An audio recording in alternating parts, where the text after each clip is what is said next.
নমস্কাৰ। আজি মই বনাব লৈছোঁ জাতিলাওৰ লগত মাছৰ জোল। কি ধৰণে বনালোঁ এয়া চাওঁ আহকচোন। প্ৰথমে মই জাতিলাওটো বাকলিখিনি কাটি মিডিয়াম সাইজত টুকুৰা টুকুৰকৈ কাটি ল'লোঁ।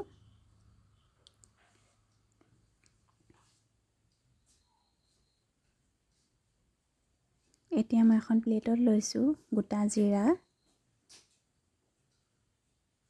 গোটা ধনিয়া, কেইটামান জালুক, তাৰপিছত গৰম কৰিছোঁ কেৰাহী এখনত। এতিয়া মই গোটেইখিনি বস্তু মিক্সিত পিচি লওঁ। প্ৰথমতে ইয়াত দিলোঁ বিলাহী, তাৰপিছত দিলোঁ পিঁয়াজ, ভাজি লোৱা গোটা মছলাখিনি, কেঁচা নহৰু, আদা। এতিয়া গোটেইখিনি মই পিচি ল'লোঁ।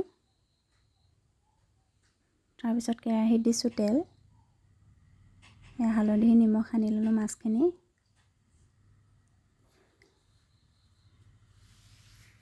মাছখিনি ভাজি ল'লোঁ, আনফালেও লুটিয়াই ভাজি লওঁ। সেই একেখিনি তেলতে মই প্ৰথমতে দিছোঁ পিঁয়াজ,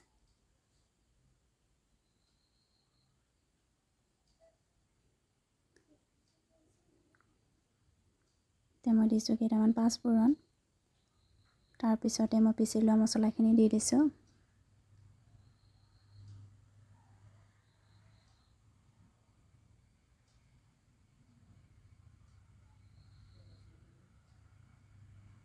এতিয়া মই ইয়াত দিছোঁ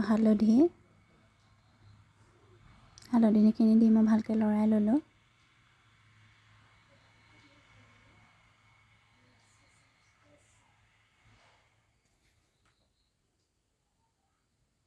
তাৰপিছতে দিছোঁ নিমখখিনি দিও মই লৰাই ল'লোঁ।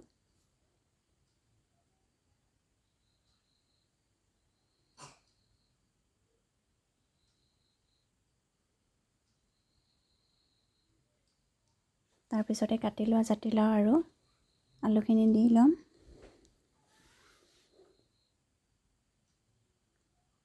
ভালকৈ লৰাই দিলোঁ। এইদৰে মই কম জুইত ঢাকন দি সিজাই থাকিম।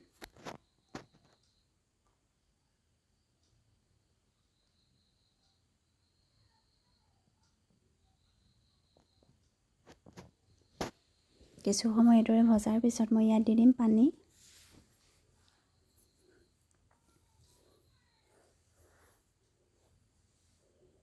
জাতিলাওখিনি ধুনীয়াকৈ সিজি গৈছে।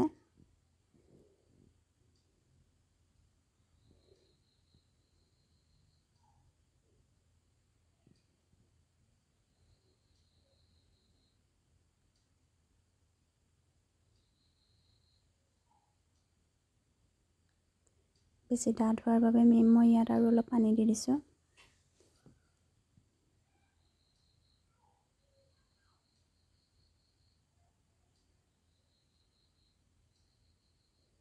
তাৰপিছতে মই ভাজি লোৱা মাছ কেইপিচ দি দিম।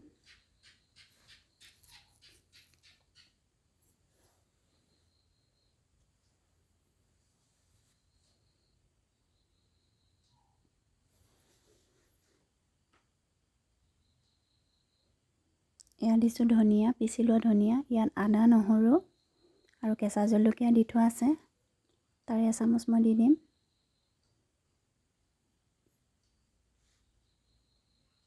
এতিয়া মই ভালকৈ লৰাই দিম। মাছৰ জোলখিনি হৈ গৈছে, এতিয়া গেছটো অফ কৰি দিম।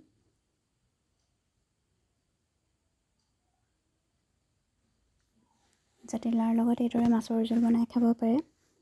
যদি আজি ভিডিঅ'টো ভাল লাগিল, লাইক এটা কৰিব নাপাহৰিব।